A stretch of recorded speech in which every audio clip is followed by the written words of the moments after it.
Today we're diving into the fascinating journey of transportation in America, tracing the rise and fall of electric trolleys, the grandeur of trains, and the evolution of cars. So buckle up because we're about to embark on a ride through time. Electric trolleys once graced the streets of cities across America, transforming urban landscapes and redefining how people got around. These sleek, quiet, and efficient vehicles offered an alternative to horse-drawn carriages and steam-powered trains. But as cars became more popular and roads expanded, the era of trolleys began to dim. Today, only a few cities embrace the electric trolleys for their charm and their eco-friendliness. A lot of oil companies started buying them, and they started dismantling them. Many of them took their electric trolleys and they destroyed them. Several of them got dumped into oceans, lakes, and rivers, which is crazy to think that's how they handled stuff back then. But cars basically took over, and only those few electric trolleys remained. And as of today, cities have gotten more busy, they've gotten more congested. So a lot of these electric trolley programs have actually been expanded in some of these cities, and the subway systems of major cities are essential now. Our adventure begins at the Seashore Trolley Museum. Hey guys, it's Sam, Shay, and Chloe with Parents Guide to the World, and today we are actually at the oldest trolley museum in the world, the Seashore Trolley Museum, right here in Kennebunkport, Maine. Oh, something I completely forgot. Oh goodness, that's right.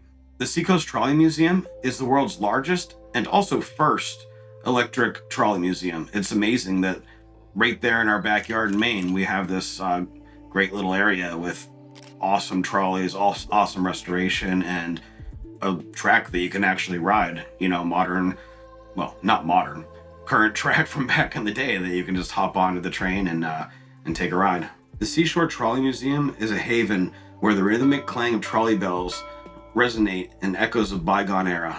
Step onto the grounds and you'll find yourself transported to a time where trolleys ruled the streets and paved the way for modern urban transportation. The first thing you see when you come into the Trolley Museum is there is a gift store on the left, but the rest of it is like this nice entryway. Basically, if you're going right into a trolley station, they collect your tickets and then you walk out and you can get on the trolley for the trolley ride. As soon as you also go out to the left, there's one of the old trolley stations, one of the really tall ones and stuff. It instantly is like you're in this land, and it's pretty immersive, like they said. Essentially what happens is once you get there, you're able to just jump right onto the first trolley, the electric trolley. They've got like real conductors, and everything is handled very much like it would be if this was a real electric trolley. They're almost like almost enacting the times that you would have had back when everyone used to ride these electric trolleys. Now, the electric trolley ride, it's pretty decent. You get a little bit of a ride. We've been a couple different times. One time I went and got to go get pumpkins towards the end. This last time, it was a dinosaur one. We'll get into that a little bit more, but needless to say, we have been on a lot better dinosaur journeys and whatnot, but it was still a lot of fun. They still dressed up and went with the theme. So there was a lot of other stuff going on. The dinosaur one, there was like snow cones with gummy dinosaurs in it. There was inflatable dinosaurs and photo ops in a lot of places. There was a place where they could dig up fossils. So the ride is awesome. You get to do that. And then once you're done with the ride, you can basically just walk the grounds. So there's a couple different places there. All right, the first place we went was through the extensive restoration area. Here, skilled artisans bring these once forgotten trolley cars back to life, restoring them to their former glory. It's really amazing how bad shape these can be and how much work they have to do to get these back where they go. Within these walls, history of craftsmanship is intertwined and giving the rise to rejuvenated trolleys. These rejuvenated trolleys stand as testaments to the human ingenuity. Next to the restoration booth is, I think it's 2 different really large warehouses. These warehouses are time capsules for these trolleys that are pretty much already all restored. So some of these are in their original shape. Maybe there's a couple that need a few little tiny things done, but for the most part, these are fully restored trolleys and both of these different cars.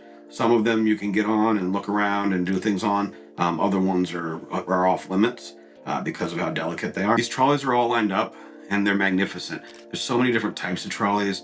There's different colors of trolleys. There's different ages of trolleys, and it's just amazing. It just reminds me of our history being so vibrant.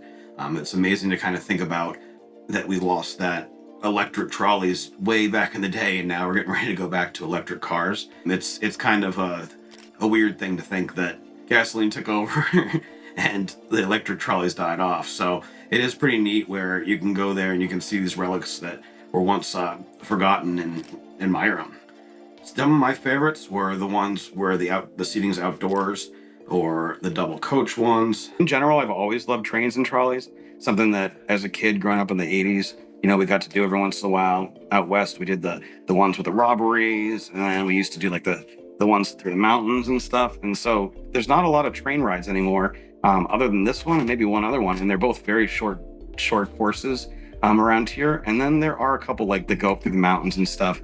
But this place, just, I don't know, it's something else. It's like photographer's dream, running around with all the rust and everything. Gosh, like I said, there's so many colors. There's an old one at the very end. It's like a prison one. It's like a stagecoach prison one. So that one's not electric, but it's, well, wait, is that one electric? It might be an electric stagecoach. It might just be a regular stagecoach. But I think almost everything else there is electric. I'd say at least half a day is what you want to give yourself if you want to see everything. Each of the big warehouses, probably you could explore for, gosh, I don't know, 15 minutes to an hour at each one easily. I probably could spend over an hour on them if I really wanted to. Then there's also like the bus graveyard, and the bus graveyard is like, I call it a bus graveyard. It's a collection of a bunch of different kinds of buses. I think this place is magnificent because they've kind of been sat here and just left to weather. So a lot of them have like lichen and moss growing on them. And it's really like, it's just so good for pictures. The rust is like forming on a lot of them, and the paint's chipping off, and the paint that's chipping off is such nice, bright colors and everything. So I had a lot of fun taking photographs here as well. All right, everyone's home from school. Man, these school buses have really seen better days. Chloe, I know, right? How are the... Bus looks like this on a good day. Oh. Actually. Is this the sub bus, the one that's a little nicer than yours? Yeah. Honestly. And don't forget, you're doing the train ride as well, so that takes a little bit of time. And then new this year, they have these like pedal bikes that you can pedal on the tracks. We didn't try that because of the way the timing worked out. We just missed the spot, so this is too bad, but it does cost extra, so that's just something to keep in mind as well. The Seashore Trolley Museum isn't open all year, but they are open quite a while. So they're open from May till December, essentially.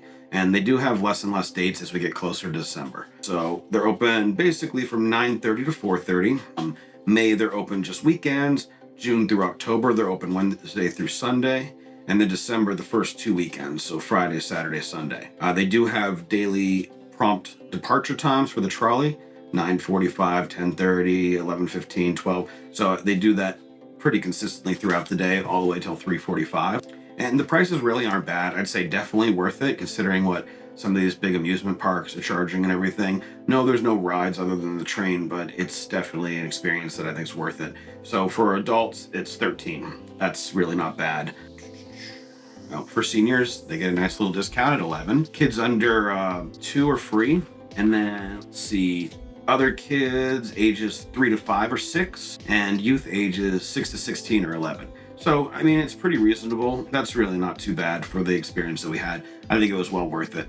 We also went on an event day, so honestly, I'd have to ask her if it was any more or any less. I think it was actually a little bit less, and it includes a little bit more because of the event going on. All right, what else does that get you access to? So there is like a little history section. There's the train station itself, the ticket booth itself. You get access to all that. There is a little store there. They sell mostly stuff related to the, I kept saying train, but the trolleys, stuff, books, souvenirs, a bunch of different stuff like that. So that's pretty neat. You get access to the restoration area, both of the big warehouses, essentially like the parts area, the bus graveyard type thing. And then they do have a couple train things too. So if you go over to the beginning part, they have like a caboose and a few other trains, and those are all on tracks as well over there. Those look like those aren't electric as far as I can tell, but there's definitely the minority of the things there. They don't use them. They're all kind of parked away. I may be missing and that they are electric and they just don't have all the pieces there. As we fast forward to the present, we're witnessing a renewed interest in electric vehicles. With advancements in technology, such as lithium-ion batteries, and not to mention future tech we don't even know about, and a growing awareness of sustainability, electric cars are paving the way to a greener future. Electric trolleys, which once ruled the streets, find a modern counterpart in electric buses and trains. While transformed, they remain integral to the transportation of goods and people across the nation. One day our kids, or at least grandkids, we'll probably all be driving another form of vehicle, probably electric. They'll all be maybe self-driving. It's hard to say. We're even still waiting for our flying cars, so who knows? Maybe by the time our grandkids are cars, they'll go ahead and make good on the Jetsons promise where they'll have flying cars, or at least maybe they'll come up with hoverboards by then. As of right now, though, we're kind of in that transition period, and it's definitely a hard one. There's a lot of controversy about what the next fuel is. It seems like electric is pretty much taking over with us focusing on renewable energies and solar and everything like that. However, our dependence on oil is still crazy huge. And so that's something that everyone kind of needs to take a look at. If you're using a ton of plastics and everything, we only have so much oil. So see what those plastics are made of. In my opinion, we really need to save the oil for things like roads and tires and stuff that we haven't found other ways to make other than oil. And we can switch anything that we are powering from like gasoline to other forms. So that's definitely something to consider. Even something like propane is probably a little bit more clean than something like oil. So just keep that in mind as we move forward. Electricity is not always the best solution. However, it's the easiest. The sun is always there. It's always providing electricity. Tides are always there. They're always providing energy. Please like and subscribe. If you liked that was the world's largest trolley museum, check out the world's largest arcade or the world's largest globe. Thanks for watching, guys. Have a great day. Bye. Chloe is getting very antsy to explore the rest of the dinosaur exhibit. So we will see you guys soon.